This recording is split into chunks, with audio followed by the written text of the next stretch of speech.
السلام علیکم ورحمۃ اللہ وبرکاتہ۔ نحمدہ ونصلی علی رسولہ الکریم، اما بعد فاعوذ باللہ من الشیطان الرجیم، بسم اللہ الرحمن الرحیم۔ رب اشرح لی صدری ویسر لی امری واحلل عقدۃ من لسانی یفقہوا قولی۔ آج ہم کریں گے سورہ ھمزہ۔ بسم اللہ الرحمن الرحیم۔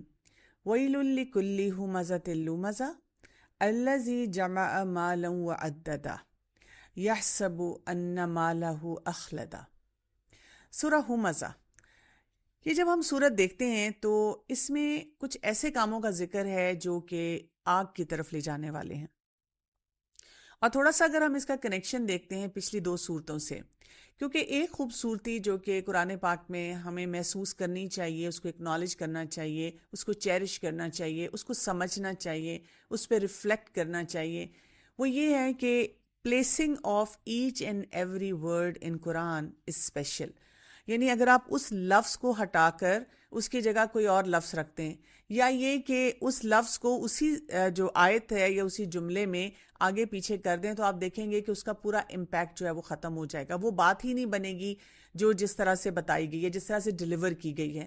تو وہ لوگ جنہوں نے زندگیاں لگائی ہیں اپنی قرآن کی تفسیر پہ، انہوں نے ان سب چیزوں کو بہت ڈیپلی اسٹڈی کیا ہے، اور آپ میں سے جو بھی قرآن کا ڈیپر ایک اسٹوڈنٹ بننا چاہتا ہے، اس کو بہت گہرائی میں سمجھنا اور پڑھنا چاہتا ہے، تو وہ ان ایسپیکٹ سے بھی ضرور دیکھیں۔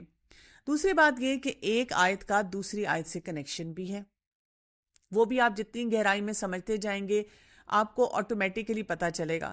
مجھے ایسی فیلنگ ہوتی ہے کہ ایک رولنگ افیکٹ ہے ایک آیت سے دوسری آیت میں، یعنی آٹومیٹیکلی پتہ چلتا ہے کہ اس آیت میں جو بات ہو رہی ہے اگلی آیت میں اسی کی کوئی نہ کوئی ڈسکرپشن ہے، یا کوئی نہ کوئی کسی قسم کا لنک ہے۔ اور جو لوگ اس کو ویسے سطحی طور پہ پڑھتے ہیں، بڑے سپرفیشل انداز میں پڑھتے ہیں، تو وہ اکثر آیتوں کو پڑھ کے کہتے ہیں سمجھ نہیں آ رہی، لائک ڈس جوائنٹڈ سی باتیں ہیں۔ ابھی تو پہاڑوں کی بات شروع ہوئی تھی اور زمین کی اور نیچر کی، پھر ایک دم سے یہ فرعون کی بات کہاں سے آ گئی، اچھا پھر ایک یہ پیغمبر کی بات کہاں سے آ گئی، اچھا پھر ایک دم سے جنت اور جہنم کا ذکر کہاں سے آ گیا۔ لیکن ہم دیکھتے ہیں کہ یہ بھی پورے لنکس ہیں، اور وہی بات ہے کہ جتنا آپ اس کو ڈیپر اسٹڈی کرتے ہیں آپ کو یہ لنکس بھی سمجھ آتے ہیں۔ پھر اس کے ساتھ ساتھ ہم یہ دیکھتے ہیں کہ ایک صورت سے دوسری صورت میں بھی لنک ہے، کہ جب آپ صورتیں پڑھتے چلے جاتے ہیں اور آپ دیکھتے ہیں کہ اچھا اب یہاں پہ یہ بات ہو رہی ہے، ہمیں یہ کی میسج دیا جا رہا ہے، these are the objectives that we have to follow. تو پھر جب ہم دوسری صورت پہ پہنچتے ہیں تو وہاں پر ہمیں اب ان کا کنیکشن سمجھ آتا ہے۔ ہماری بہت بڑی کمزوری آپ سمجھ لیں، انسانی کمزوری ہے، وہ یہ ہے کہ ہم میں سے ہر شخص سمجھتا ہے کہ اپنی فیلڈ میں تو ہم ایکسپرٹ ہیں، لیکن کسی دوسری فیلڈ کے بارے میں ہم کبھی کمنٹ نہیں کریں گے، ہم کہیں گے جو اس فیلڈ کے ایکسپرٹ ہیں اس کے جا کر بات کریں۔ لیکن دین کے معاملے میں ہم سب مولانا بنتے ہیں، اور ہم سمجھتے ہیں کہ جو لوگ دین کا علم حاصل کر رہے ہیں، دین کی بہت گہرائی کو سمجھتے ہیں، جو اسکالرلی لیول کا کام کر رہے ہیں، they are no good for us, وہ کچھ بھی نہیں ہے، ان کو کیا پتا کسی چیز کے بارے میں۔ اگر آپ نے قرآن کی خوبصورتی کو سمجھنا ہے نا، تو آپ کو ان اسکالرس کے ساتھ اپنے آپ کو اٹیچ بھی کرنا پڑے گا، ان کی عزت بھی کرنی پڑے گی، اور ان کے دیے ہوئے کی میسج کو سمجھنا بھی پڑے گا۔ بہرحال ہم یہاں بات کر رہے تھے کہ جو پچھلی دو صورتیں گزری ہیں اور ان کا بھی بہت اسٹرانگ لنک بنتا ہے اس صورت کے ساتھ۔ جیسے ہم نے صورت تکاثر پڑھی، جس میں ہم نے مال کی محبت دیکھی، لیکن بہت ہی اگلی قسم کی محبت دیکھی، جس میں جو ہے کمپٹیشن بھی ہے، اور تفاخر بھی ہے، اور کثرت بھی ہے، اور سب چیزیں اپنے لیے جمع کرنے کا شوق ہے۔ پھر اس کے بعد ہم نے العصر پڑھی، جس میں ہم نے پروڈکٹیو ایلیمنٹ دیکھا، وقت کا، ایون پیسے کا، اپنی زندگی میں ہر کام کو اچھے انداز میں کرنے کا۔ اور اب ہم آ جاتے ہیں سورہ الھمزہ پہ، جس میں مال کا ہی ذکر آئے گا، لیکن اس مال کی وجہ سے انسان کن مشکلات میں جو ہے وہ گھر جاتا ہے۔ اس صورت میں ہم یہ بھی دیکھیں گے کہ جہاں پر آخرت کا ذکر آ رہا ہے تو بہت ہی پاورفل انداز سے یہ ذکر کیا جا رہا ہے، اور یہاں پہ ہم دیکھتے ہیں کہ جو اللہ کی بھڑکتی ہوئی آگ کا ذکر کیا گیا، اور اللہ کا نام بڑے زبردست انداز سے لیا گیا، تو اس میں شدت یہ ہے کہ انسان کو روکا جائے ان تمام کاموں سے جو آگ کی طرف لے کر جاتے ہیں۔ دوبارہ میں یہی بات کہوں گی کہ اکثر لوگ جب جہنم کے بارے میں پڑھتے ہیں تو ان کا پھر یہی سٹائل ہوتا ہے، وہ کہتے ہیں واٹ از دس، جب اللہ غفور الرحیم ہے تو اس کو ہم سب کو جنت میں لے جانا چاہیے۔ دیکھیں، آپ ایک ڈائمنشن میں دیکھ رہے ہیں نا، آپ بہت باریکی سے کسی پکسل کو دیکھ رہے ہیں، پوری پکچر کو دیکھیں نا، پکچر کو دیکھ کے سمجھنے کی کوشش کریں. بلکہ آج کے دور میں تو میں کہوں گی کہ کسی ڈرون پہ جائیں اور اوپر سے ساری امیجری کو دیکھیں. آپ یہ کہہ رہے ہیں کہ اگر کوئی ایک انسان ہے، اس نے کسی کو قتل کیا ہے اور اس کو دنیا میں سزا ملی یا نہیں ملی، تو بس وہیں پہ فل سٹاپ لگ جائے.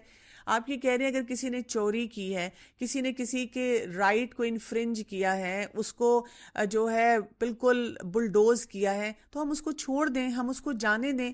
دنیا میں آپ دیکھیں کئی دفعہ کسی کو سزا مل بھی جاتی ہے عدالت میں، لیکن جس کے ساتھ ظلم ہوا ہوتا ہے وہ ہمیشہ یہ کہتا نظر آتا ہے کہ جتنا میں نے ٹارچر اور پین سہا، یہ سزا اس کے مقابلے میں کچھ بھی نہیں. تو اس کو کیا ریلیف نہیں ملنا چاہیے کہ جو اس کو پتا چلے کہ جس انسان نے زیادتی کی ہے اس کے ساتھ کیا ہونے والا ہے. اس کے ساتھ ساتھ دنیا میں اتنے لاز بنے ہوئے ہیں، لیکن وہ لاز جو ہیں لوگوں کو روک نہیں پاتے. تو کیا کوئی ایسا لا نہیں ہونا چاہیے جو ان کو بتائیں کہ you will have no escape جب تک آپ یہ غلط کام کریں گے. ہیومن رائٹس پہ کام کرنے والے لوگ، کیا ان کو یہ نظر نہیں آتا کہ جب ہم اس طرح کے قوانین کی بات کرتے ہیں، اس میں کتنے لوگوں کو ان کے رائٹس مل رہے ہوتے ہیں. تھوڑا سا وسعت نظر کے ساتھ ایسی صورتوں کو پڑھنا چاہیے، یہ سمجھنا چاہیے. اور یہ بھی یاد رکھیے گا کہ میں نے آپ کو شروع میں بتایا تھا کہ یہ مکی دور کی صورتیں ہیں. میرے لیے سب سے زیادہ موٹیویشنل اور سرپرائزنگ ایلیمنٹ ہمیشہ یہ رہتا ہے کہ اللہ سبحانہ و تعالیٰ نے جب قرآن پاک اس وقت نازل کیا، اتنا مسلمانوں پہ ظلم ہو رہا ہے، اور یہ صورتیں جب نازل ہو رہی ہیں تو لوگ جو ہیں جن کے دل میں خیر ہے وہ کیسے اسلام کی طرف آتے جا رہے ہیں. ان کو یہ پرواہ نہیں ہے کہ ہمارے ساتھ کیسا سلوک کیا جائے گا، انہوں نے یہ سوچا ہے کہ ہم نے اپنے رب کو راضی کرنا ہے. اس صورت میں جو بات شروع ہو رہی ہے، پہلی اگر آیت کو آپ دیکھیں، وَيْلٌ لِّكُلِّ ہُمَزَةٍ لُمَزَةٍ، ہلاکت ہے واسطے ہر عیب لگانے والے اور غیبت کرنے والے کے لیے. یہاں پہ بہت سٹرونگ انداز ہے جس میں بات کی جا رہی ہے. تو تھوڑا سا ایک ایک لفظ جو یہاں پر آ رہا ہے اس کو ایکسپلور کرتے ہیں، تھوڑا ڈگ کرتے ہیں. ویل کی بات کی گئی ہے جس کے لیے اکثر ٹرانسلیشن میں لکھا ہوتا ہے ہلاکت. اس کے میننگ میں رسوائی بھی آتی ہے، اس کے میننگ میں عذاب بھی آتا ہے، اس کے میننگ میں وبال بھی آتا ہے. اس میں شدید وارننگ ہے، اس میں کوئی ہلکا پھلکا سٹائل نہیں ہے. اور اس میں یہ ہے جیسے گھر میں کسی کو کہا جاتا ہے نا، جب کوئی آپ کی بات نہیں سن رہا تو کہتے ہیں سیدھے ہو جاؤ ورنہ تمہاری سخت شامت آنے والی ہے. یہاں پہ بڑی ایک سیویرسٹ قسم کی وارننگ بھی ہے اور فور وارننگ بھی ہے کہ وقت سے پہلے اپنے آپ کو روک لو. ویل جو ہے وہ ہمیں انداز ہی یہ بتاتا ہے. پھر اس کے بعد ہم دیکھتے ہیں کہ اس میں جو آ رہا ہے ہمزۃ لومزہ. جو ہمزہ کی بات ہم کرتے ہیں تو یہ کس چیز کے لیے استعمال ہوتا ہے؟ یہ ہوتا ہے جیسے آپ کسی چیز کو کسی ایک جو ہوتا ہے نا کیل سے کسی چیز سے پوک کرتے ہیں. جیسے یہ ٹیبل ہے اور اگر اس ٹیبل پر ایک چھوٹا سا کیل ہو اور مجھے نظر نہ آئے اور میں نے ایک دم سے میرا اس پہ ہاتھ پڑا یا کسی طرح سے مجھے ایک دم چوٹ اس سے لگی، یا فرش ہوتا ہے ایسا فلور ہوتا ہے اس پہ اسی طرح کوئی چھوٹی سی پن یا کیل پڑا ہوا ہوتا ہے، تو وہ آپ کو ایک دم سے وہ بہت سختی سے چبھتی ہے. اور وہ چبھتی بھی اس لیے زیادہ ہے کہ آپ کو نظر نہیں، آپ کو فیلنگ نہیں اس کی. تو یہ جو ہمزہ ہے نا، یہ وہ ہے جیسے ٹونٹ کرنا، جیسے پوک کرنا، جیسے ایسے کریٹیکل طریقے سے بات کرنا. اور اس میں ہیبیچول ہونے کا ایلیمنٹ آتا ہے. یہ نہیں کہ غلطی سے ایک دفعہ آپ کے منہ سے کوئی ٹونٹ نکل گئی. یہ وہ ٹونٹس ہیں جو کہ لگاتار آپ کے حصے میں آ رہی ہیں. جیسے ہم دیکھتے ہیں کہ کوئی باس ہے جو ہر وقت اپنے سب آرڈینیٹس کو اس طرح سے باتیں سناتا رہتا ہے. گھر میں جو لوگ ہوتے ہیں اپنے ملازمین کے ساتھ اس ٹون میں بات کرتے رہتے ہیں. اس کے علاوہ کئی دفعہ پیرنٹس کا ریلیشن شپ اپنے بچوں کے ساتھ ایسا ہوتا ہے، اور وائس ورسا. بچے بھی کئی دفعہ یہ کرتے ہیں، پیرنٹس جو بھی پوچھیں وہ ٹونٹ کر کے ہی جواب دیتے رہتے ہیں.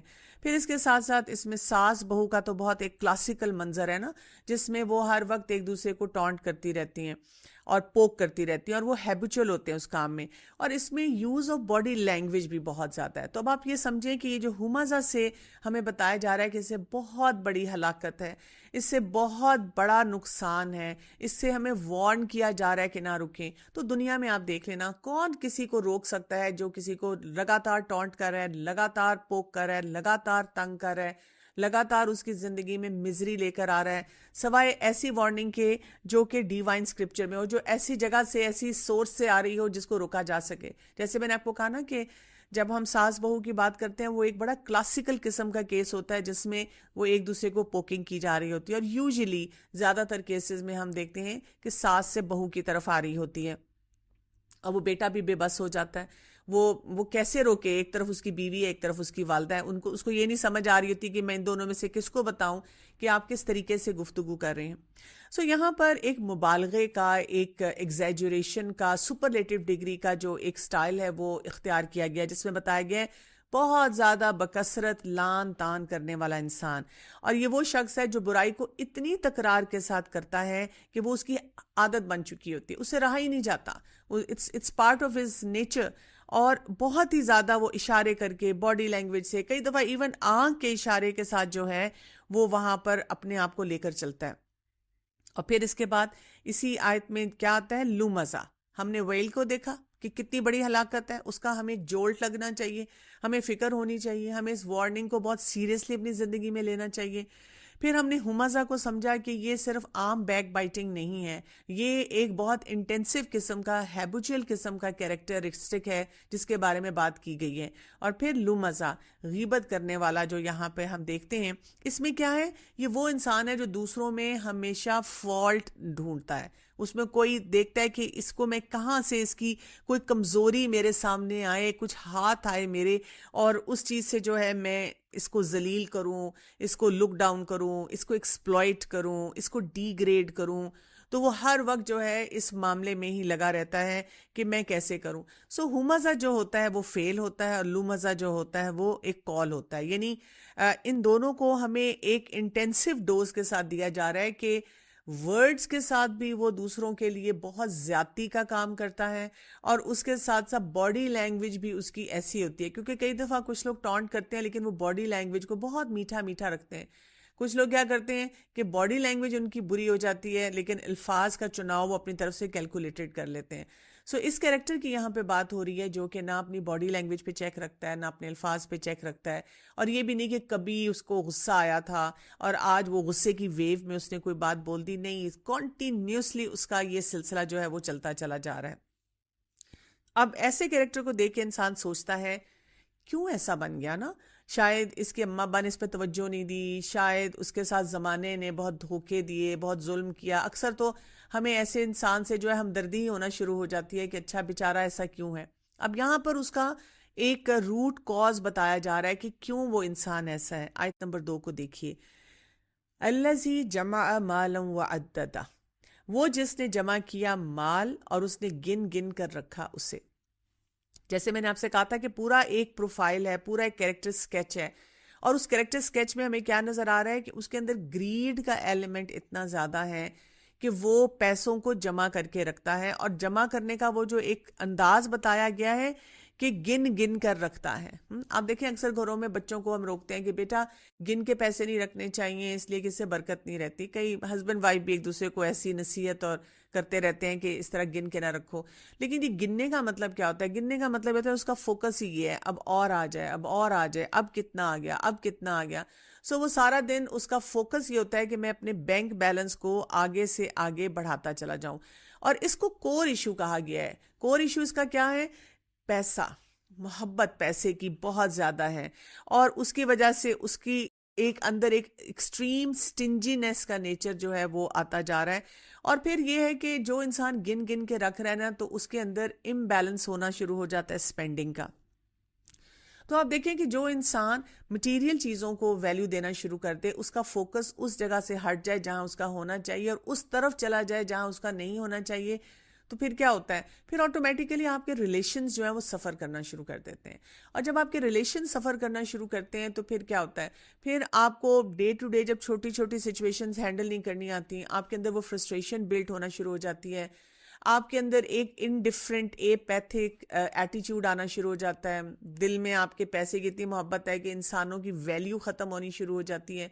تو اس سارے سینیریو میں پھر آپ کے ساتھ کیا ہو جاتا ہے کہ آپ سپینڈنگ کے اوپر وہاں پہ توجہ دیتے ہیں جہاں پر آپ کو نہیں دینی چاہیے، اور جہاں پر آپ کو دینی چاہیے وہاں پہ آپ چھوڑ دیتے ہیں. مثلاً فیملی، ہماری فیملی جو ہوتی ہے وہ سب سے بڑی ایک وہ جگہ ہے، ایک سپاٹ ہے جہاں پہ ہمیں خرچ کرنے کے لیے کہا گیا ہے. لیکن ہم دیکھتے ہیں کہ بہت سے گھروں میں یہ مسئلہ اتنا بڑا ہے کہ گھر میں سپینڈنگ کے لیے نہیں ہے. بڑے بڑے محل ہوں گے لیکن پیسے ایسے گن کے دیے جائیں گے اور ایسے ٹونٹس کے ساتھ دیے جائیں گے, وہی ہو مزہ تو لو مزہ کے ساتھ دیے جائیں گے کہ وہ جو خاتون ہیں جن کو لوگ دیکھ کے رش کر رہے ہیں کہ wow what a lifestyle you have, اور وہ یہ سوچتی ہے کہ مجھے کتنے ٹونٹس ملتے ہیں, میرے لیے کتنا بڑا ابیوز ہر وقت آتا ہے, میرے لیے کتنے مسائل ہیں. آپ دیکھیں کئی دفعہ بچے جو ہوتے ہیں وہ باپ سے کوئی بیسکس کے لیے, یعنی کہ کوئی ایجوکیشن ہے, کوئی اور ان کی ایسی ضرورت ہے, وانٹس نہیں بیسکس کے لیے وہ تڑپتے رہتے ہیں, ان کو وہ نہیں ملتا.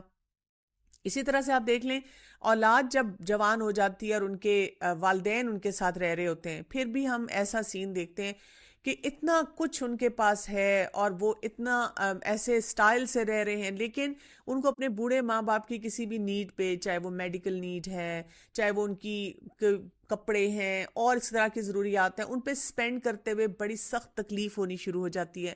اور وہ بات بات پہ اپنے والدین سے through their body language, through their words ایسی ایسی باتیں کرتے ہیں کہ وہ والدین بیچارے بھی مجبوری کی حالت میں دیکھتے رہتے ہیں کہ میرے بیٹے جب تم چھوٹے تھے اور تم میرے پاس انہی نیڈز کے لیے بار بار آتے تھے تو میں نے تو تمہیں کبھی بھی تنگ نہیں کیا. یعنی آپ دیکھیں نا کہ بچپن میں جب بچہ چھوٹا ہوتا ہے اور ابھی وہ ٹوائلٹ ٹرین نہیں ہوتا تو ماں باپ کا ایک بہت بڑا چنک جو ہوتا ہے نا پیسے کا اور خرچے کا, وہ اس کی جو ہوتا ہے ڈائپرز پہ جاتا ہے, دودھ پہ جاتا ہے اور اس کی ایسی نیسیسٹیز پہ جاتا ہے. لیکن وہ والدین کتنی خوشی خوشی اس کے لیے سارے کام کرتے ہیں کیونکہ وہ سمجھتے ہیں کہ دس از دیئر رسپانسبلٹی. لیکن وہی والدین جب بوڑھے ہو جاتے ہیں تو ہم کیا دیکھتے ہیں کہ اس بچے کو اپنے والدین کے لیے اگر کسی وقت اسی طرح ڈائپرز کی ضرورت پڑتی ہے, اسی طرح ان کے لیے کوئی اسپیشل کوئی اسٹک ہے, کوئی چیئر ہے, یا کوئی بھی اور ایسی چیز ہے جس کے لیے ان کو ضرورت پڑتی ہے, تو وہ ان کو بڑا مشکل لگ رہا ہوتا ہے اپنے ریسورسز میں سے نکالنا. مال کی محبت جب انسان کے دل میں ہوتی ہے اور اس کو لگتا ہے کہ یہ میری پرائرٹی ہے, تو پھر انسان کے اندر یہ ایک سٹنجینس آتی ہے, ایک ایسا نیچر آتا ہے کہ وہ لوگوں کے ساتھ اچھی طرح ڈیل نہیں کرتا. اسی طرح ہم یہ دیکھتے ہیں کہ ایک ہی گھر میں رہنے والے بہن بھائی جب وہ اپنے اپنے لائف سٹائل میں جاتے ہیں, جاب پڑھتے ہیں, جاب کرتے ہیں, اب اللہ کی دین ہے, اللہ نے کسی کو زیادہ دیا کسی کو کم دیا. ہم اس میں بہت سے اور فیکٹرز بھی دیکھتے ہیں, ایک بہن بھائی نے محنت کی ایک نے نہیں کی, ایک کی جہاں شادی ہوئی اس کو ایسے اپرچونٹیز ملے اور ایک کو نہیں ملے, تو وہ اس وجہ سے بہت سے ڈفرینسز آ جاتے ہیں. لیکن بہرحال ہم یہ دیکھتے ہیں کہ ہمارے دین میں ذی القربیٰ کی جو اہمیت بتائی گئی ہے, ہمارے دین میں جو سفید پوش ہے, مساکین ہے, ان کا جو حق بتایا گیا ہے. اب ایک بہن بھائی جو ہیں وہ ہر وقت ان کے ٹرپس بھی لگ رہے ہیں, ایک گھر بنا اب دوسرا گھر بن رہا ہے, اب فارم ہاؤس بن رہا ہے, اور دوسرا بھائی یا بہن نظر آ رہا ہے بالکل ہینڈ ٹو ماؤتھ ہے. لیکن یہی پیسے کی سٹنجینس ہوتی ہے, یہ جو مال کو جمع کر کے رکھنا, وہ ان کو وہ چیز نہیں دکھاتا کہ میں اپنے بہن بھائی کے اوپر بھی خرچ کروں. اسی طرح دور کے ایسے رشتہ دار ہو سکتے ہیں جو ذی القربیٰ میں آتے ہیں, امیجیٹ بہن بھائی نہیں ہیں, اور ہمیں پتہ ہوتا ہے اپنے رشتہ داروں پہ کہ کہاں کہاں ان کی ضروریات ہیں. پھر آپ دیکھیں کہ انفاق فی سبیل اللہ جو ہے وہ ان کا ٹارگٹ نہیں ہوتا, اللہ کے راستے میں پیسے خرچ کرنا.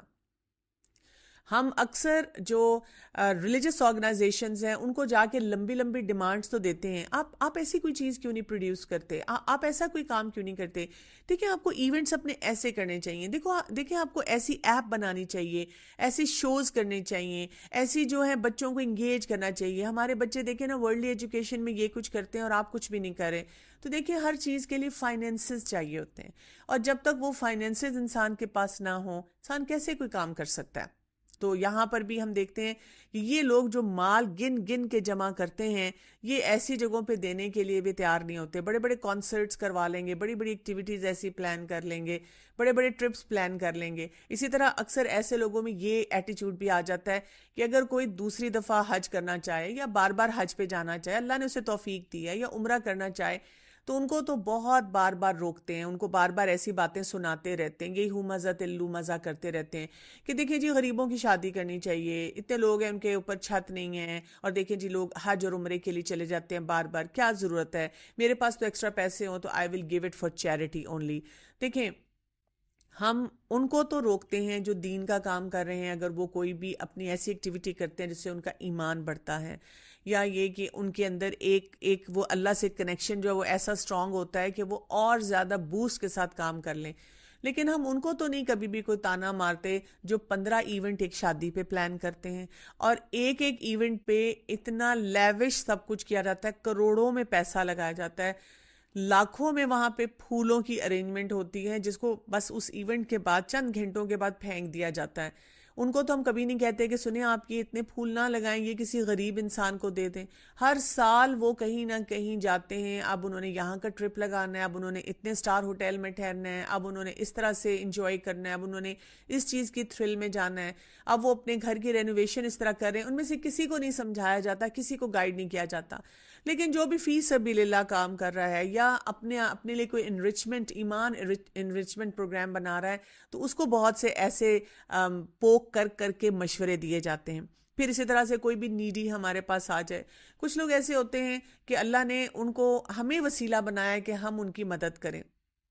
ٹھیک ہے، ہمارے پر یہ بھی رسپانسبلٹی آتی ہے کہ جب ہم لوگوں کی مدد کریں تو ان کو ہینڈی کیپ نہ کریں پیسے دے دے کے، ہم ان کے اسکل بلڈنگ پہ کام کریں، ہم ان کو کوئی گائیڈنس ایسی دیں کہ وہ خود مختار ہوں، اپنے پاؤں پہ کھڑے ہونا شروع ہوں.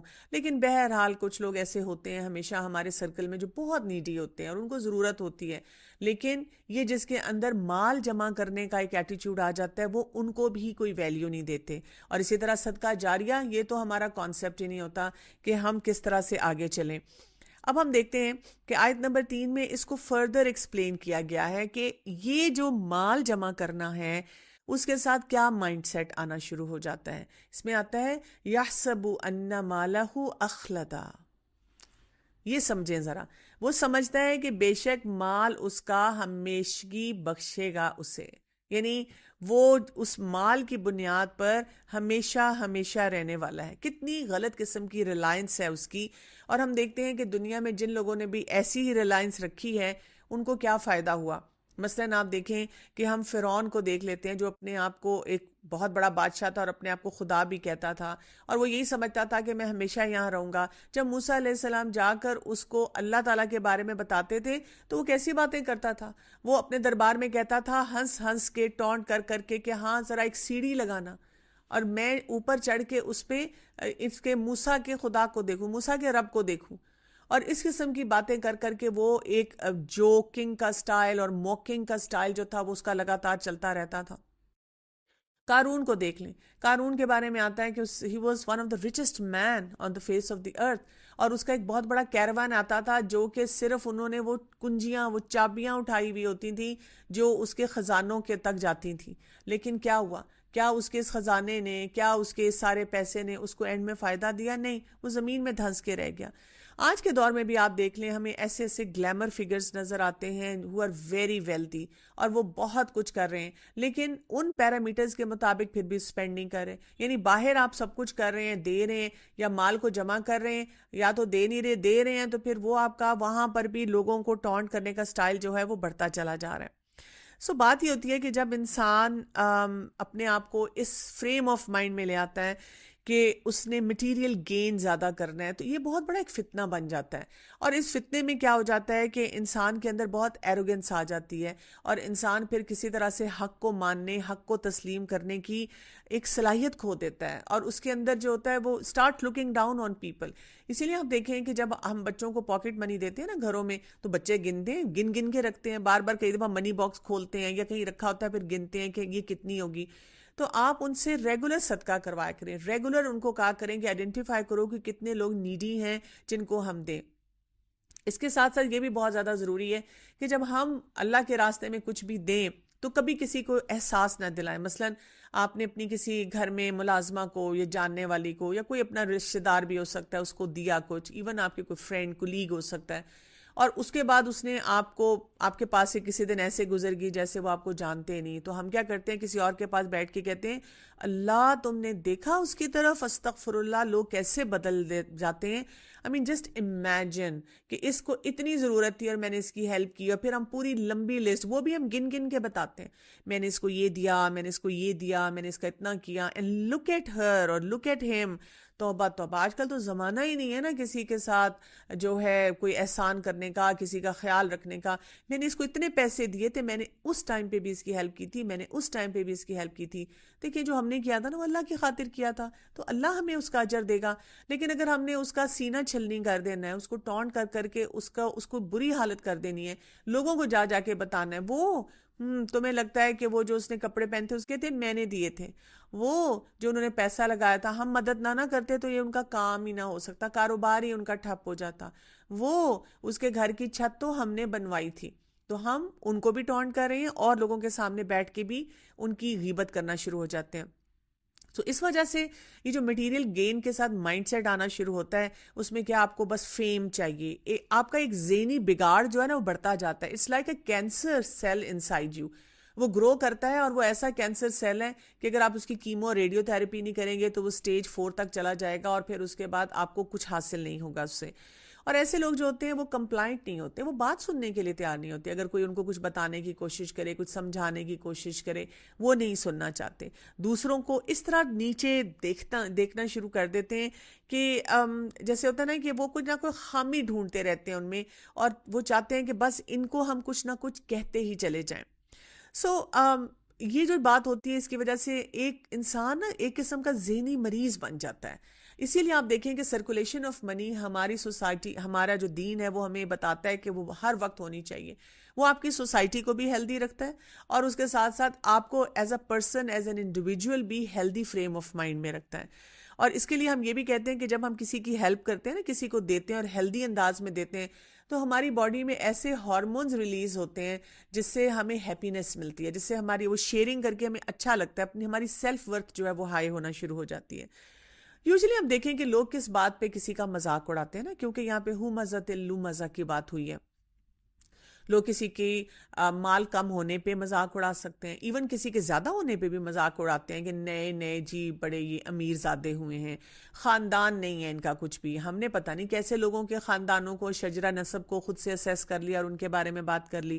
کسی کی شکل کے بارے میں لوگ کہہ دیتے ہیں، کسی کے لباس کے بارے میں کہہ دیتے ہیں ڈزنٹ ہیو اینی ٹیسٹ، کسی کے لائف سٹائل کے بارے میں کوئی بھی بات کر دیتے ہیں۔ ہم یہ دیکھتے ہیں کہ لوگ جو ہوتے ہیں نا وہ اس پریشر میں آ کے پھر اپنے آپ کو فٹ ان کرنے کی بھی کوشش کرتے ہیں نا۔ ایک انسان وہ جو غلط کام کر رہا ہے اس کا تو چیلنج ہے، لیکن وہ جو اس کی ریپرکشنز دوسرے لوگوں پہ جا رہی ہیں، سوسائٹی پہ جا رہی ہیں، تو پھر لوگ کیا کر رہے ہوتے ہیں، وہ بھی کہتے ہیں کہ کوئی ہمارا مذاق نہ اڑائے، کوئی ہمیں بات نہ کہے، وہ بھی ایک اپنی عجیب سی امیج بلڈ کرنا شروع کر دیتے ہیں۔ ایون آپ دیکھیں ریلیجس لوگ جو ہوں گے وہ صرف اس لیے ان کو انگلش بولنی پڑے گی، اس لیے کہ اگر ہم انگلش بولیں گے نا تو لوگ امپریس ہو جائیں گے ہم سے، ان کو اس طرح کی عجیب و غریب حرکتیں کرنی پڑیں گی، کوئی برانڈیڈ چیزیں رکھنی پڑیں گی کہ وہ لوگ دیکھیں اور وہ سوچیں اچھا بھی یہ بھی سب کچھ افورڈ کر سکتے ہیں۔ ایک قسم کی آپ کو وال بنانی پڑ جاتی ہے۔ حالانکہ آپ دیکھیں کہ کوئی بھی چیز اچھی لینے میں، رکھنے میں، استعمال کرنے میں، انگلش بولنے میں، کوئی اور لینگویج سیکھنے میں اللہ نے کہیں پہ بھی نہیں روکا نا، یہ اللہ کی نعمتیں ہیں، اور اگر اس کو دین کے فائدے کے لیے استعمال کیا جائے تو یہ بہت بہترین چیزیں ہوتی ہیں۔ لیکن یہاں پر ہم دیکھتے ہیں کہ ایسے لوگ ہو مزہ لو مزہ کس طرح کرتے ہیں، کسی کی جسمانی کمزوری کا مذاق اڑانا شروع کر دیتے ہیں۔ اگر کوئی قرآن پڑھنے والا ہے تو اس کو بار بار یا فنڈو یا وہی مولوی یا اس قسم کے ٹائٹلز دینا شروع کر دیتے ہیں، کسی کو کسی ذات کا تانا مارنا شروع کر دیتے ہیں، کسی خاص قوم کی طرف اشارہ کرنا شروع کر دیتے ہیں، تم فلان تو نہیں ہو، لگتا تو یہی ہے، اسی لیے تو تمہارا دماغ کام نہیں کر رہا، اسی لیے تو تمہیں ایسے آئیڈیاز آتے ہیں، یہ تو فلاں جو قوم ہے وہ وہی یہ بات کرتی ہے۔ اسی طرح جو ہیں کسی کو ہم کام چور کہہ دیتے ہیں، کسی کو ہم خود سے ایسی باتیں کہنا شروع کر دیتے ہیں کہ تم بہت چلاک ہو۔ بات یہ ہے کہ پیسہ اس کو جمع کرنا، انہیلدی مائنڈ سیٹ ساتھ ہی ہونا، تو وہ ایک ایسا سمجھیں کہ آپ کا وہ جو افیکٹ ہے نا وہ ڈومینوز افیکٹ ہو جاتا ہے، ملٹی پلائڈ افیکٹ ہو جاتا ہے، کیونکہ اس میں پھر لائف سٹائل پریشر بھی آنا شروع ہو جاتا ہے، لکس کا پریشر بھی سوسائٹی کے اوپر آنا شروع ہو جاتا ہے، فٹ ان ہونے کی بھی ایک آئیڈیالوجی جو ہے وہ پھر ہمارے لوگوں میں ڈیولپ ہونی شروع ہو جاتی ہے، اور بہت نیرو قسم کی تھاٹ جو ہے وہ انسان میں ڈیولپ ہوتی ہے، اور ایک ہائٹ ہوتی ہے ریڈیکیول کی، جہاں پر بھی آپ جاتے ہیں کہ آپ کو سمجھ نہیں آتی آپ اس سے کیسے ڈیل کریں۔ میں کتنی بچیوں کو جانتی ہوں جو اپنے آپ کو کور کرنا چاہتی ہیں، حجاب پہننا چاہتی ہیں، ایک ریلیجس اٹائر میں رہنا چاہتی ہیں، ایون جیسے وہ اپنے ایجوکیشنل انسٹیٹیوشن میں کبھی کوئی ڈسکشن ہو رہی ہو کلاس میں ٹیچر کے ساتھ، تو ہر کوئی اپنا اوپینین دے رہا ہے، تو وہ اگر ان کے دماغ میں ایک آیت آتی ہے، ایک حدیث آتی ہے، یا ایک ریلیجس پرسپیکٹیو آتا ہے، جو بہت اچھی طرح اس پوائنٹ کو ایکسپلین کرتا ہے. وہ اس ڈر سے وہاں پہ نہیں بول پاتی ہیں کیونکہ ان کو پتا ہوتا ہے کہ یہاں پہ کچھ لوگ ایسے ضرور ہوں گے وہ جو یہ کام کریں گے. ہو مزہ تلو مزہ، وہ ایسے طریقے سے مذاق اڑائیں گے کلاس میں، ایک دوسرے کو دیکھیں گے، اور ٹیچر بھی اس طرح سے ٹونٹ کریں گے کہ وہ اس پوائنٹ آف ویو کو ایکسیپٹ نہیں کرنے کی کوشش کریں گے. اور اسی وجہ سے ہم لوگ کیا کرتے ہیں، بہت سے لوگوں کو جن میں خیر ہے، جو دین کو سمجھتے ہیں، دین کے مطابق آگے بہت سی ایک پروڈکٹیو ایلیمنٹ سے کام دے سکتے ہیں، سوسائٹی کو فائدہ دے سکتے ہیں، اپنے آپ کو تو فائدہ دے رہے ہیں دین کے ساتھ، لیکن ہم ان کے ساتھ کیا کرتے ہیں، ان کو وہیں پہ فل سٹاپ لگوا دیتے ہیں. اب ان کا آگے انجام بتایا جا رہا ہے. آیت نمبر 4 اور 5 کو دیکھیے. کلا لیمبذن فی الحطمہ، ہرگز نہیں. کلا، اب دیکھیں سٹائل بڑا شدید ہے یہاں پہ. لیمبذن فی الحطمہ، البتہ وہ ضرور ڈالا جائے گا حطمہ میں. آگے کہا گیا وما ادراک ما الحطمہ، اور کیا چیز بتائے آپ کو کیا ہے یہ حطمہ. اب دیکھیں جو میں نے پورا سینیریو دیا ہے نا، تھوڑی دیر کے لیے آپ سوچیں کہ you are one of those people who are suffering at hands of such individual. آپ اپنی فیملی میں، اپنی سوسائٹی میں کسی ایسے انسان کے ساتھ رہ رہے ہیں جو آپ کے ساتھ یہ سلوک کر رہا ہے، دن رات کر رہا ہے، اور آپ کی ٹارچر سے زندگی کو تباہ کر دیا ہے اس نے، اور اس کے اتنے ٹونٹس ہیں، اور اس کا اتنا زیادہ سٹنجی ایٹیچیوڈ ہے پیسے کے بارے میں، باقی چیزوں کے بارے میں، فزیکل اس کا گیٹ اپ، اس کا لائف سٹائل، اس کا بولنے کا انداز، سب چیزیں ایسی ہیں. آپ سوچیں کہ آپ اس کے لیے، آپ کے اندر کتنی اس کی وجہ سے انسیکیورٹیز ہو جائیں گی، پریشانی ہو جائے گی، اس کے افیکٹس کتنے اسٹرانگ آئیں گے. کیا آپ کا دل چاہے گا کہ آپ ایسے انسان کے ساتھ کریں؟ کچھ لوگ ایسے ہوتے ہیں، ہم کبھی کبھی اپنی سوسائٹی میں ایسے کیسز بھی دیکھتے ہیں کہ ایک ملازم کہیں کام کر رہا تھا اور اس نے اپنے مالک کو ایک دن قتل کر دیا، اور جب وہ پکڑا گیا یا اس سے پوچھا گیا کہ یہ کیوں تم نے یہ کام کیا، تو وہ یہ کہتا ہے کہ یہ مجھے اتنا زج کرتے تھے، اتنا تنگ کرتے تھے، اتنا ٹونٹ کرتے تھے کہ اب میری برداشت ختم ہو گئی، اب مجھ سے فردر میں نہیں اس سے زیادہ سہ سکا، اور میرا دماغ نہیں کام کر رہا تھا. سو یہاں پہ اللہ سبحانہ و تعالیٰ بھی یہ کہہ رہے ہیں کہ جو انسان اس قسم کے نیچر کے ساتھ، اس قسم کی سک مینٹیلٹی کے ساتھ جائے گا اور پوری سوسائٹی کو کرپٹ کرنے کی کوشش کرے گا، اس کا ٹھکانہ حطمہ ہے. اور پھر کیا کہا گیا، تم کیا جانو کہ حطمہ کیا ہے. یعنی یہ نہ ہو کہ آپ جو ہیں کوئی چاکلیٹ کھا رہے ہیں، برگر کھا رہے ہیں، پیزا کھا رہے ہیں، پاستا کھا رہے ہیں، ریلیکس کر رہے ہیں، کافی کا مگ پکڑا ہوا ہے، اور آپ یہ آیات پڑھ رہے ہیں اور آپ کہہ رہے ہیں الحمدللہ قرآن پاک اختتام پہ پہنچ رہا ہے اور بہت اچھا لگ رہا ہے اور I am going to celebrate it, بڑا مزہ آ رہا ہے اللہ کا کلام پڑھتے ہوئے. نہیں، یہ وہ آیات ہوتی ہیں جو ہمیں چونکا دیں، جن کے بارے میں پڑھتے ہوئے ہم سوچیں ریلی کیا بات یہاں پہ کی جا رہی ہے. جیسے ہم دیکھتے ہیں نا کہ رسول اللہ صلی اللہ علیہ وآلہ وسلم جب پڑھا کرتے تھے قرآن پاک، تو جو وہ آیات آتی تھی جو بشارت والی تھی تو اس پہ خوشی کا اظہار کرتے تھے. جو وہ آیات آتی تھی جہاں پہ کوئی بہت سخت وارننگ ہوتی تھی، دوزخ کا ذکر تھا، قیامت کا ذکر تھا، عذاب کا ذکر تھا، تو آپ صلی اللہ علیہ وآلہ وسلم ان کو بار بار پڑھ کے رویا کرتے تھے. سو یہ وہ آیات ہوتی ہیں جن کا واقعی امپیکٹ ہمیں فیل کرنا چاہیے، اور اس کو انڈیویجولائز کرنا چاہیے، اپنے اوپر ڈال کے سوچنا چاہیے کہ لیٹ می سی کہ میں تو نہیں کہیں پر اس ایٹیچیوڈ کی طرف جانا شروع ہوا. کیونکہ ہیبٹ فارمیشن ایسی چیز ہوتی ہے کہ جب ہم اس پروسیس میں ہوتے ہیں ہمیں سمجھ نہیں آتی، اور جب ہم لک بیک کرتے ہیں تو ہم کہتے ہیں اوہ نو، یہ تو میرے اندر ایسی چیزیں موجود تھیں یا آنا شروع ہو گئی ہیں. تو اپنے اوپر بہت سے چیکس اینڈ بیلنسز لگانے کی ضرورت ہوتی ہے. اسی لیے کہا گیا وما ادراک ما الحطمہ، اور پھر آیت نمبر 6 اور 7 میں اس کی ڈسکرپشن دی گئی. نار اللہ الموقدہ، آگ ہے اللہ کی بھڑکائی ہوئی، التی تطلع علی الافئدہ، وہ جو چڑھ آتی ہے دلوں پر. یعنی آپ دیکھیں کہ وہ جو روٹ کاز تھا وہ کیا تھا. یہاں پہ اگر دیکھا جائے کہ روٹ کاز دل کا مسئلہ تھا نا. اگر انسان کا دل ٹھیک ہوتا ہے تو پھر کیا ہوتا ہے، سارے معاملات انسان کے درست ہونا شروع ہو جاتے ہیں. دل میں مال کی محبت ہے، دل کے اندر کڑن ہے، دل میں لوگوں کو حقیر سمجھا جا رہا ہے، دل میں جو ہے اپنے آپ کو بہت بہتر سمجھا جا رہا ہے، دل سے وہ ایسے پھوٹ پھوٹ کے عجیب و غریب ٹونٹس اور پوکس جو ہیں وہ باہر آ رہی ہیں. تو اللہ سبحانہ تعالیٰ یہاں کیا بتا رہے ہیں کہ وہ جو آگ ہے حطمہ ہے، وہ ایسی آگ ہے جو کہ بہت بری طرح سے کرش کرے گی، پیس کے رکھ دے گی، روند کے رکھ دے گی انسان کو.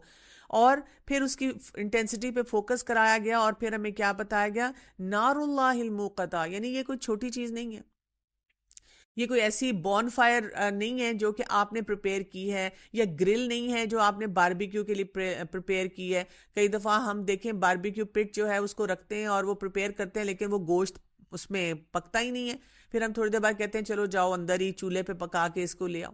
یہ ایسی وہ چیز نہیں ہے جو کہ انسان نے پریپیئر کی ہے کہ وہ کسی وجہ سے بجھ جائے گی، اسٹنگوش ہو جائے گی، ختم ہو جائے گی، اس کی انٹینسٹی وہ نہیں ہوگی. ویسے تو اگر ہم انسانی بنائی ہوئی جتنی آگ ہے ان کو دیکھیں تو کہیں برن سینٹر میں جا کے دیکھیں کہ کیسے بیچارے لوگ جو ہیں وہاں پہ تڑپ رہے ہوتے ہیں. انسانی آگ کا یہ اثر ہے، تو جو اللہ تعالیٰ کی بنائی ہوئی آگ ہے وہ کیسی ہوگی.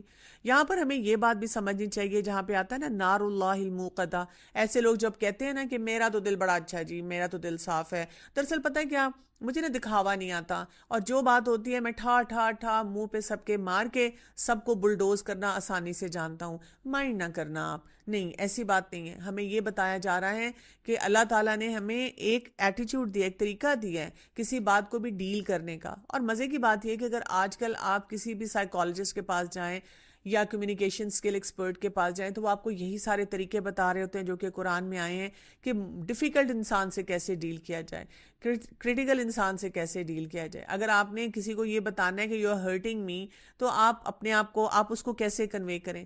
اگر کوئی انسان آپ کو ابیوز کر رہا ہے تو آپ اپنے آپ کو اس کے ابیوز سے کیسے بچا سکتے ہیں. سو اللہ سبحانہ وتعالیٰ اس معاملے کو بہت سیریسلی لیتے ہیں. نار اللہ الموقدہ، یہ وہ آگ ہے جو کہ اللہ نے تیار کی ہوئی ہے. اور وہ کیسی ہے؟ التی تطلع علی الافئدہ، یہ جا کر ڈیپلی درمیان میں دل کے اندر جاتی ہے اور اس کو جو ہے وہ ختم کرتی ہے. کیونکہ دل کے اندر ہی ساری بیماریاں ہماری جو ہے موجود ہیں، اور یہ جو محبت ہے نا پیسے کی، یہ بھی ہماری دل کے اندر ہی ہے. اور ویسے بھی آپ دیکھیں اکثر جب آپ ایسے مائنڈ سیٹ کے لوگوں سے ملیں گے نا تو آپ کو بات بھی کہیں گے دل میں میرے آگ لگ گئی، اف اللہ میرا تو دل میں برداشت نہیں ہو رہا تھا کہ اس انسان کے پاس ایسی کیسی چیز ہے. اور وہیں سے آپ دیکھیں وہ ان کا سلسلہ جو ہوتا ہے نا گفتگو کا اور زہر اگلنے کا اور باڈی لینگویج کا، وہ سارا وہاں سے شروع ہو جاتا ہے. سو اسی لیے اللہ تعالیٰ نے یہاں پر ہمیں بتایا ہے کہ جو یہاں پہ دنیا میں رہتے ہوئے اپنے دل میں ایسی نفرتیں رکھے گا اور اس آگ سے لوگوں کو جو ہے وہ اس آگ بھڑکی ہوئی آگ سے جو اس کے دل میں موجود ہوتی ہے لوگوں کو تباہ کرنا شروع کر دے گا. تو اللہ تعالیٰ نے اس کے لیے آخرت میں ایک ایسی آگ رکھی ہوئی ہے. پھر یہ کہ مال کی محبت اور یہ سب چیزیں جیسے ہم نے کہا تھا کہ یہ بھی آگ میں ہوتی ہیں، اور غصہ جو ہوتا ہے وہاں وہ بھی اسی طرح سے جو ہے دل میں جو ہے وہ شروع ہوتا ہے. لیکن ایک چیز یاد رکھنے کی ضرورت ہے کہ دنیا کی ایک آگ جو ہوتی ہے وہ تو ختم ہو جاتی ہے، لیکن آخرت کی یہ جو آگ ہے یہ نہ ختم ہونے والی ہے. اور اسی وجہ سے ہم آگے دیکھتے ہیں کہ آیت نمبر 8 اور 9 میں ہمیں کیا بتایا گیا، انہا علیہم مؤصدہ، بے شک وہ ان پر بند کی ہوئی ہے، فی عمد ممددہ، ستونوں میں لمبے لمبے. ویسے تو ان آیات کی انٹینسٹی کو میں ایکسپلین نہیں کر سکتی، مطلب یہ ایسا خوفناک منظر ہے کہ اس کے بارے میں انسان سوچے اور اس کو ذرا محسوس کرے. لیکن اگر ہم دنیا کے حساب سے تھوڑا سا بھی گلمس اس کا لینا چاہیں تو ذرا پریشر کوکر کو دیکھیے گا. جب پریشر کوکر میں ہم کوئی چیز ڈالتے ہیں، سخت سے سخت چیز کو بھی اب آپ نے پریشر کوکر میں ڈالا، تھوڑا سا پریشر دیا اور وہ جو گل جاتی ہے، یعنی کہ اس کو اس طرح سے آگ میں رکھا کہ اس کو فل پریشر پہ کیا. جیسے یہ بڑی بڑی کمپنیز جو ہوتی ہیں جو کہ دودھ بناتی ہیں اس کو پیسچرائز کرتی ہیں، اسی طرح سے فل پریشر پہ رکھ کے اس کے اندر سے سارے جراثیم جو ہیں وہ ختم کرنا شروع کر دیتے ہیں. تو یہاں پہ کیا بتایا جا رہا ہے کہ وہاں پہ بڑے بڑے کالمز ہوں گے اور بہت بڑا پریشر ہوگا. یعنی ادھر یہاں پر یہ اس چیز کو بھی بہت اسٹرانگلی بتایا گیا ہے، امیجری بڑی ایسی دی گئی ہے کہ اس میں ہمیں خوفزدہ ہونے کی ضرورت ہے، اس کے بارے میں ہمیں غور و فکر کرنے کی ضرورت ہے. اب آپ دیکھیں کہ یہ چند ایسی صورتوں میں سے ہے جو بہت چھوٹی ہیں، لوگ نماز میں بھی پڑھتے ہیں. اور جیسے میں اکثر آپ سے ذکر کر چکی ہوئی ہوں کہ ہمارا جو اسلامک اسٹڈیز کا کریکولم ہوتا ہے نا، کسی بھی آپ پڑھتے ہوں اسکول میں، انسٹیٹیوشن میں، تو وہاں پر یہ چھوٹی صورتیں اسلامک اسٹڈیز کے کریکولم میں یاد بھی کرائی جاتی ہیں. ان کا ٹیسٹ بھی ہوتا ہے، اس کا ترجمہ بھی کئی دفعہ پوچھا جاتا ہے. لیکن کیا اس کو اس انٹینسٹی سے پڑھایا جاتا ہے؟ کیا اس انٹینسٹی سے والدین بھی فیل کرتے ہیں، اپنے بچوں کو بتاتے ہیں؟ کیونکہ بچوں کے لیے کہا جاتا ہے کہ جو بیسٹ ایج ہے نا، جب آپ اپنے بچے کو ان ساری چیزوں کے بارے میں ایجوکیٹ کر سکتے ہیں، یہ وہ ایج ہوتی ہے جب آپ کا بچہ آپ کی گود میں بیٹھتا ہے نا، 5-6 سال کا بچہ، اور آپ جو بھی کہانیاں سنا رہے ہیں بچہ جھوم جھوم کے سن رہا ہے. اس وقت بچوں کو ان معاملات کے بارے میں ایجوکیٹ کرنے کی ضرورت ہوتی ہے. ہم سمجھتے ہیں جب میرا بچہ 18 19 20 25 30 سال کا ہو جائے گا اور مجھے اس میں یہ چیزیں ہوتی نظر آئیں گی، اب میں اس کو بیٹھ کے سمجھاؤں. Well that age is gone. مشورہ تو آپ سب کو دے سکتے ہیں، آپ ان کے لیے دعا بھی کر سکتے ہیں، آپ ان کو ایڈوائز بھی کر سکتے ہیں، لیکن بیسٹ ایج ان ساری باتوں کا امپیکٹ دینے کا وہ ہوتا ہے جتنے بچے چھوٹے ہوتے ہیں. اسی لیے ہم دیکھتے ہیں کہ ہمارے دین میں تو یہاں تک آ گیا ہے کہ صدقہ دیں، کیونکہ صدقہ جو ہوتا ہے وہ کسی بھی مشکل کو یا بری موت کو جو ہے وہ دور کرتا ہے، انسان کی دنیا کی پریشانیوں کو بھی جو ہے دور کرتا ہے، اور انسان کا جو دل ہوتا ہے وہ ہلکا کرتا ہے. اسی طرح ہمیں پتہ چلتا ہے کہ رسول اللہ صلی اللہ علیہ وسلم نے بہت سی احادیث میں موٹیویٹ کیا کہ جو ہے صدقہ دیا جائے. جیسے ایک حدیث میں ہمیں پتہ چلتا ہے کہ آپ صلی اللہ علیہ وسلم نے فرمایا تھا کہ جب صبح ہوتی ہے تو کیا ہوتا ہے کہ کوئی جب دن شروع ہوتا ہے تو دن کے آغاز میں فرشتے آتے ہیں اور وہ کہتے ہیں اللہ تعالیٰ تو اس کے لیے آسانیاں پیدا کر جس نے صدقہ دیا، اور ساتھ تو کہتے ہیں اس کو ڈسٹروائے کر دے جو جس نے روک کے رکھا. تو ہمیں ایسے لوگوں میں ہونا چاہیے جہاں پر ہمارے لیے بہت سی آسانیاں آئیں. ایک بہت خوبصورت حدیث میں آتا ہے، رسول اللہ صلی اللہ علیہ وسلم نے ارشاد فرمایا، حدیث قدسی ہے، کہ اللہ تعالیٰ فرماتے ہیں کہ O son of Adam spend and I will spend on you. کیا کہا گیا ہے؟ ہمیں کہا گیا ہے کہ ہم سپینڈ کریں، تو اللہ تعالیٰ کیا کہتے ہیں کہ اللہ ہم پہ سپینڈ کرے گا. سو یہاں پر ہمیں جو ہے بہت سارے بینیفٹس پتہ چلتے ہیں صدقہ دینے کے، کیونکہ انسان جب صدقہ دیتا ہے نا تو اس قسم کی سٹنجینس جو ہے نا وہ انسان کی زندگی میں سے نکلنا شروع ہو جاتی ہے. تو اس کے اوپر توجہ دینے کی بہت زیادہ ضرورت ہے. اچھا، یہاں پہ ہم تھوڑی سی بات کریں گے، کیونکہ بات یہاں پر ہوئی ہے غیبت کی بھی ہوئی ہے، عیب کی بھی ہوئی ہے، تو ان سارے معاملات کو بھی سمجھنے کی کوشش کرتے ہیں. ایک حدیث میں آتا ہے، ابو ہریرہ رضی اللہ عنہ سے روایت ہے کہ رسول اللہ صلی اللہ علیہ وسلم نے فرمایا، کیا تم جانتے ہو کہ غیبت کیا ہے؟ تو صحابہ نے عرض کیا، اللہ اور اس کا رسول ہی زیادہ بہتر جانتے ہیں. ہم سے یہ سوال پوچھا جائے تو ہم کیا کہیں گے؟ ہم کہیں گے میں تمہیں بتاتی ہوں غیبت کیا ہے، آئی نو دا ہول ڈیفینیشن، اور میں نے تو وہ اسپیلتھون ٹیسٹ میں جو ہے نا بڑے اچھے سکورز لیے ہوئے تھے. لیکن آپ دیکھیں کہ صحابہ کرام کو جتنا بھی علم ہوتا تھا وہ ہمیشہ جھک جاتے تھے اور جھک کر ہی سیکھنے کی کوشش کرتے تھے. سو آپ صلی اللہ علیہ وآلہ وسلم نے فرمایا، تمہارا اپنا بھائی کا وہ عیب ذکر کرنا جسے وہ ناپسند کرتا ہو. عرض کیا گیا کہ آپ کا خیال ہے کہ اگر واقعی وہ عیب میرے بھائی میں موجود ہو تو میں کہوں؟ تو آپ صلی اللہ علیہ وسلم نے فرمایا، اگر وہ عیب اس میں ہے جو تم کہتے ہو تو وہ غیبت ہے، اور اگر اس میں نہ ہو تو یقیناً تم نے اس پر بہتان لگایا ہے. یعنی بات یہ کہ اکثر ہماری گیدرنگز میں ایسے ہی ہوتا ہے، اگر کچھ لوگ بیٹھ کے نا وہ گوسپ کر رہے ہیں اور آپ انٹر ہوں اور آپ ان کو کہیں کہ یہ آپ کو پتہ ہے غیبت ہے، تو وہ کہتے ہیں ہاں تو میں نے جھوٹ تو نہیں بولا، اس کے اندر ہے، بلا لو اس کو بے شک. اور اگر وہ آ جائیں تو ہم کیا کہتے ہیں، او بڑی لمبی عمر ہے تمہاری، ابھی تمہارا ہی ذکر ہو رہا تھا، اور ہم ٹاپک چینج کر دیتے ہیں. تو بات یہ غیبت ہے ہی وہ جو اس انسان میں موجود ہو، اور آپ جب اس کے سامنے ذکر کریں یا اس کے پیچھے ذکر کریں تو اس کو برا لگے. تو ایسی بات جو ہوتی ہے وہ نہیں کرنی چاہیے، انلیس اگر آپ کو لگتا ہے کہ اس میں کوئی خیر کا پہلو ہے تو آئیڈیلی تو اسی انسان کو بتانی چاہیے. یا جیسے اگر کوئی بزنس کرنا چاہ رہا ہے کسی ایسے انسان سے اور وہ آپ سے مشورہ لیتا ہے، یا شادی کے سلسلے میں آپ سے مشورہ لیتا ہے، یا کوئی اور ایسی کورٹ میں آپ کو جا کر کوئی ہیئرنگ ہے، اس میں اس شخص کے بارے میں کوئی بات کرنی ہے، ظاہر ہے اگر آپ ان کے بارے میں کوئی ایسی بات بتائیں گے جو ان کو پسند نہیں، تو وہ تو آپ بولتے ہوئے گھبرائیں